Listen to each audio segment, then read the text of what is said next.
with U.S. intelligence report, Washington has now taken a bold step to silence its critics. The Pentagon has released dramatic footage dubbed bomb tapes showing the deployment of bunker buster bombs in recent American strikes. The move is seen as an attempt to prove that key Iranian nuclear sites were indeed obliterated in precision hits. The video showcases how these powerful bunker busting munitions work, tearing through reinforced structures buried deep underground.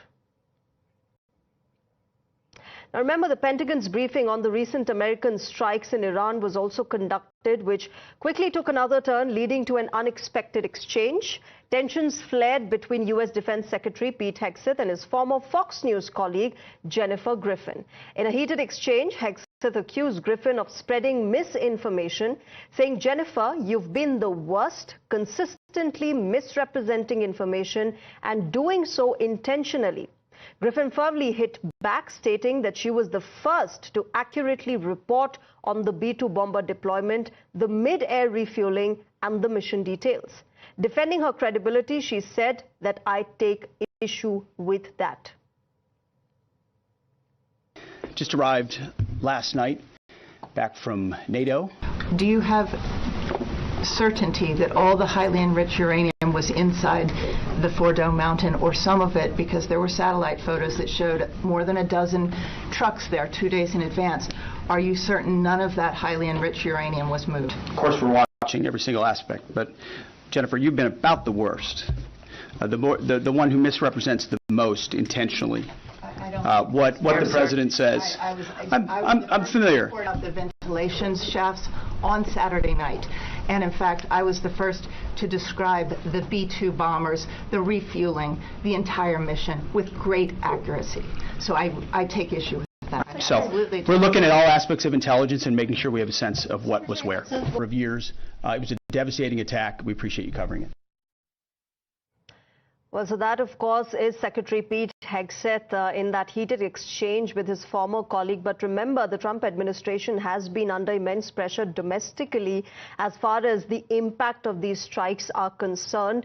And the Pentagon, of course, as well as the White House, releasing that video of, how these GBUs work is something that White House and the Trump administration want to counter and pose as a counter to all that has been said about the results. Remember, Jennifer was also questioning her former colleague Pete Hegseth of whether the entire obliteration has been done at the Fordo nuclear plant, to which Pete Hegseth said that you have been misrepresenting every detail of this mission.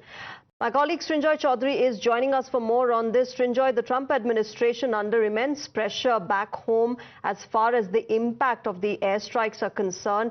But this heated exchange really goes on to reflect. And of course, we had, Trump also using the F word when he was talking about the war, clearly reflecting the kind of pressure that the Trump administration is facing at the moment.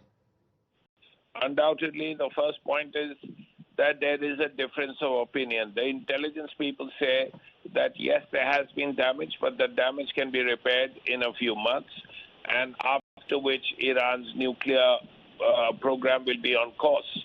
On the other hand, Trump himself, the Pentagon, they all say that the program has been, the two nuclear places have been obliterated. Now, if you obliterate something, it will take years for the Iranians to come back. Now, if these 2 or 3 places have been obliterated, then Iran has no nuclear program. That is the difference of opinion here, which is why Hegseth was as angry as he was when he pointed out that the media has been misrepresenting. The fact is that there are 2 completely different facts that are coming out. The intelligence people are saying that the damage has been minimal. All right. Srinjoy, thanks very much for joining us at the moment and sharing your perspective. Of course, we'll have to wait and watch how this really unfolds. Remember, viewers, this isn't the first time that Donald Trump's team has targeted a journalist, accusing them of biased reporting.